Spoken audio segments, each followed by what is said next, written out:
Hello guys and welcome back to my channel. So ngayon po ay pag-uusapan naman natin ang patungkol sa paano magsimula kahit walang confidence.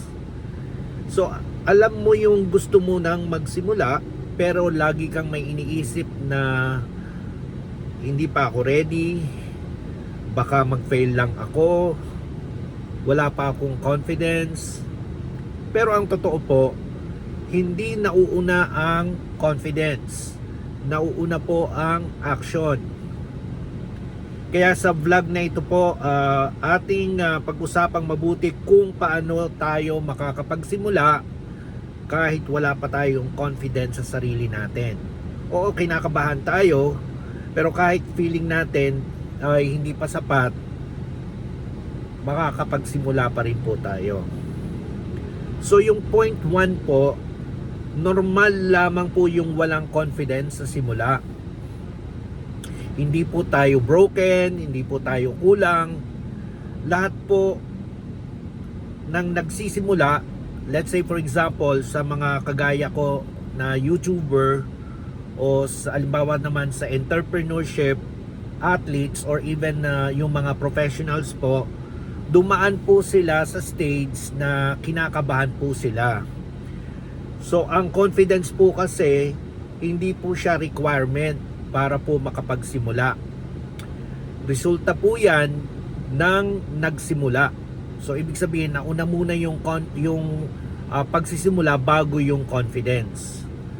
Yung pong point 2 naman, magsimula po tayo sa maliit lang.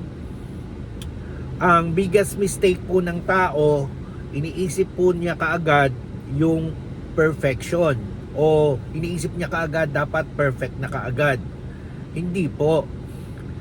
Kung vlogging po, mag-upload muna ng kahit simple lang na mga videos. At kung business naman, mag-test muna ng maliliit na ideas. Tapos kung skills naman, mag-practice lang muna kahit 10 minutes a day. So dyan po yun na uumpisa. Small actions po ang tawag dyan. Nagbibuild po tayo ng proof na kaya pala natin yung isang bagay na bago lang sa atin. And then point 3, accept po natin na sa una magiging awkward. So sa simula po, hindi naman magiging smooth or hindi naman kaagad tayo magiging confident magsalita. So ganun po yun. Siyempre medyo mahihiya pa tayo, pero normal lang po yon.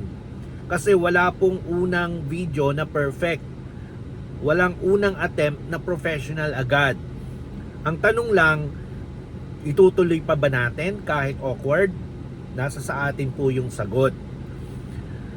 And point 4, action creates confidence. So ibig sabihin, kapag ginagawa na natin ang isang bagay, doon po nag-uumpisa na magkameron po tayo ng confidence. Hindi po natin kailangang hintayin ang confidence o yung lakas ng loob bago tayo kumilos. Ang mas totoo, kumilos muna po tayo, saka po darating sa atin o saka po mabubuo sa atin yung tinatawag na confidence or lakas ng loob o believe sa sarili. Every time you try, every time you show up, lumalakas ka. Yun po yun. So, sa panghuli po natin, kung naghihintay po tayo ng perfect moment, baka habang naghihintay po tayo, may ibang nagsimula na. Ibig sabihin, naunahan na tayo ng ibang tao. Nagsimula na sila, samantalang tayo, hindi pa tayo nagsisimula because we're just waiting for the right moment.